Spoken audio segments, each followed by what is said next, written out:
नमस्कार दोस्तों, स्वागत है आप लोग का मेरे इस यूट्यूब चैनल पे। आज जो चीज़ हम लोग पढ़ने जा रहे हैं वो है रोटेशनल इंटेंसिटी निकालने के लिए।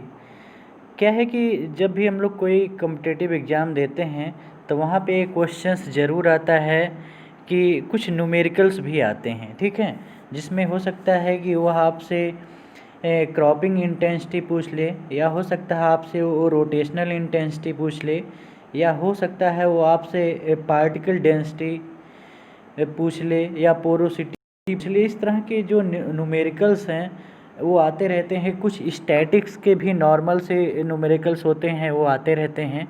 तो उसी पे बेस है हमारी आज की वीडियो, जिसमें हम लोग इस वीडियो में क्या करेंगे कि रोटेशनल इंटेंसिटी निकालने के लिए कैसे निकालेंगे उसको उसके बारे में हम लोग पढ़ने वाले हैं। तो चलिए शुरू करते हैं, ठीक है। अब देखिए, ये मैं अपनी खुद हैंडराइटिंग में ही इसको बनाया हूँ, तो अगर कहीं कोई प्रॉब्लम्स हो तो बताइएगा, हम इसकी पीडीएफ भी आपको भेजेंगे, ठीक है। तो देखिए, सबसे पहला है क्या है कि इसमें हमें पढ़ना है रोटेशनल इंटेंसिटी के बारे में, ठीक है। अब रोटेशनल इंटेंसिटी का एक फार्मूला हमने लिख दिया है कि numbers of crop grow in a field, मतलब किसी फील्ड में कितनी क्रॉप ग्रो की गई है, ठीक है। सबसे पहले तो उसे हमें जानना है। और दूसरा ईयर्स ऑफ क्रॉप रोटेशन, ये जान लेना है, उसको मल्टीप्लाई कर देना है 100 से, हमारी क्रॉपिंग इंटेंसिटी निकल जाएगी, ठीक है। अब देखिए आगे क्या है। देखिए, कुछ ट्रिक हैं क्रॉपिंग इंटेंसिटी निकालने के लिए, कुछ चीज़ें जो हैं वो याद रखना है। सबसे पहली जो बात है इसमें, क्रॉपिंग इंटेंसिटी निकालने से पहले एक चीज़ ध्यान रखिएगा कि अगर कहीं इंटर क्रॉपिंग दी हुई है, ठीक है, अगर कहीं इंटर क्रॉपिंग दी हुई है या मिक्स क्रॉपिंग दी हुई है, तो उसको क्या करते हैं हम लोग, एक ही क्रॉप मानते हैं, ठीक है। समझ रहे हैं ना। जैसे एग्जाम्पल हमने एक दिया है कि मान लीजिए दिया गया है ग्वार प्लस सोरघम, ठीक है। तो फिर दिया है डैश करके दिया, फिर ओट प्लस बरसीन।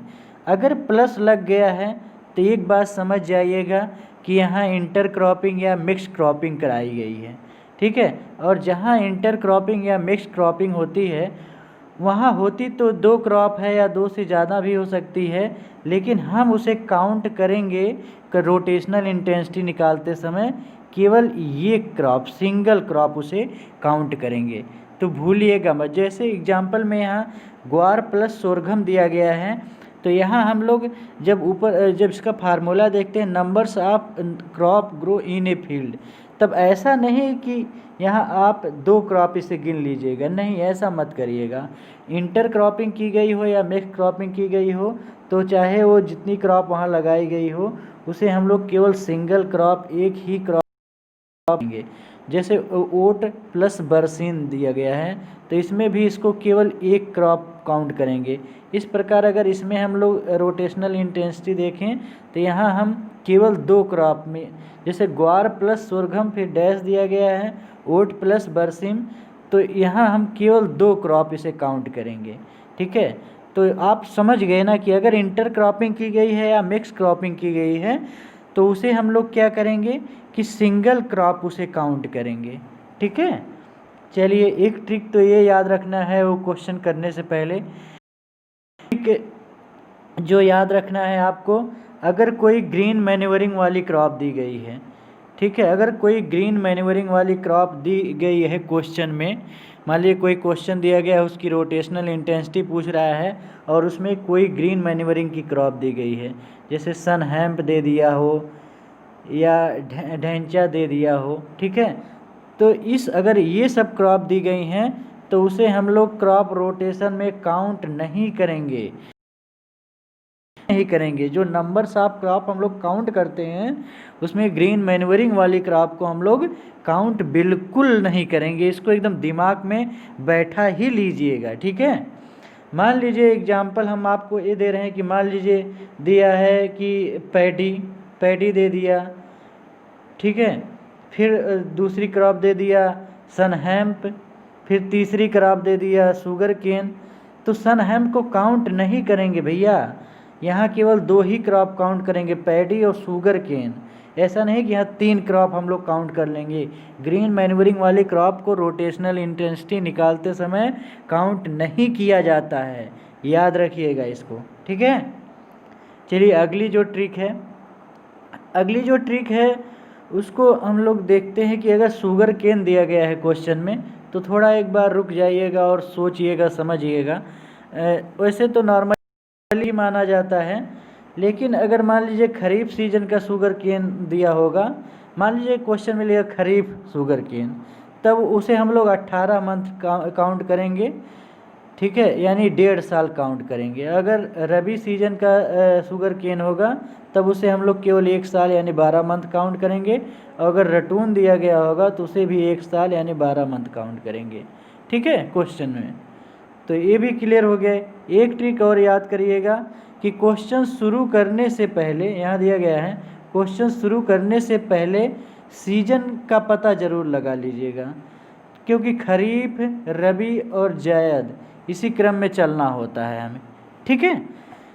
तो इतना क्लियर हो गया आपका। अगर इतना क्लियर हो गया होगा तो अब क्वेश्चन हम लोग करते हैं कि क्वेश्चंस आता कैसे है, ठीक है। अब देखिए एक क्वेश्चन दिया गया है, the crop rotational intensity of, अब यहाँ दिया गया पैडी, दूसरा दिया गया शुगर केन, तीसरा दिया गया है रटून और चौथा दिया गया है मूंग, ठीक है। अब इसको कैसे सॉल्व करेंगे? अब देखिए पैडी हो गया। अब शुगर केन तो हमें पता है कि 1 साल इसको लगता है, ये मान लिया जाता है। अगर मतलब कोई स्पेसिफाई नहीं किया गया है कि अर्ध साली या 1 साली वाली बात, अगर केवल शुगर केन लिखा गया है तो ये मान लिया जाता है कि जो शुगर केन है वो 1 साल में कंप्लीट होगा, ठीक है। तो अब एक साल तो शुगर केन का इसमें से हो गया। अब शुगर केन का जब रटून हम लोग रखते हैं तो इसके लिए भी 1 साल माना जाता है, 1 ईयर माना जाता है। तो शुगर केन का 1 साल और रटून का 1 साल, 2 साल हो गया। अब मूंग क्या है, ये एक ही सीजन में होती है और पैडी एक ही सीजन, यानी अगर 6 + 6 मंथ मान लें, 6 मंथ इसका एक सीजन लेता है, मतलब पैडी या मूंग एक ही सीजन लेते हैं। तो अगर एक सीजन हम 6 मंथ मान लें तो 6 मंथ पैडी, 6 मंथ मूंग, इस तरह से टोटल 12 मंथ यानी 1 साल हो जाएगा, ठीक है। तो देखिए शुगर केन का 1 साल, रटून का 1 साल, मूंग और पैडी एक एक सीजन की क्रॉप है, एक सीजन चल रही है, मतलब 6 महीने मान लिया जाता है, ठीक है। तो इस तरह 6 महीने यानी 12 मंथ हो गया, यानी 1 साल हो गया। इस प्रकार टोटल इसमें क्या, इसमें टोटल कितना आ गया, 3 ईयर आ गया। क्लियर हो गया। तो अगर हम लोग इसका वो देखेंगे फार्मूला, तो numbers of crop grow in a field upon year of crop rotation. अब देखिए ईयर ऑफ क्रॉप रोटेशन ही तो यहाँ पे क्या आया है, 3 साल आया हुआ है। कैसे आया है? शुगर केन तो 1 साल मान ही लिया जाता है, 1 साल लेगा। और शुगर केन का जब हम लोग रटून तैयार किए वो भी 1 साल लिया। मूंग ये माना जाता है 1 सीजन की क्रॉप है, यानी 6 मंथ माना जाता है। पैडी 1 सीजन की क्रॉप है, 6 मंथ ये हो गया, यानी 6 मंथ मूंग, 6 मंथ पैडी। तो इस तरह से ये 12 मंथ यानी 1 साल। इस प्रकार टोटल कितने हो गए, 3 साल हो गया। तो यहाँ जो ईयर ऑफ क्रॉप रोटेशन ये हो जाएगा 3 साल। क्लियर हो गया। अब नंबर्स ऑफ क्रॉप इसमें कितने हो गए, देखिए पैडी है, शुगर केन है, रटून है और मूंग है।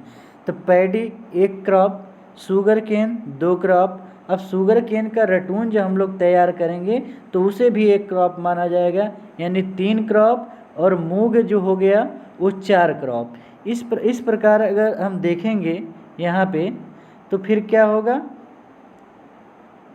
यहाँ पे फिर अगर हम देखें क्वेश्चन तो इसमें हो गया नंबर्स ऑफ क्रॉप कितनी आ गई, 4 आ गई। और ईयर्स ऑफ क्रॉप रोटेशन कितने आ गए, 3 आ गए।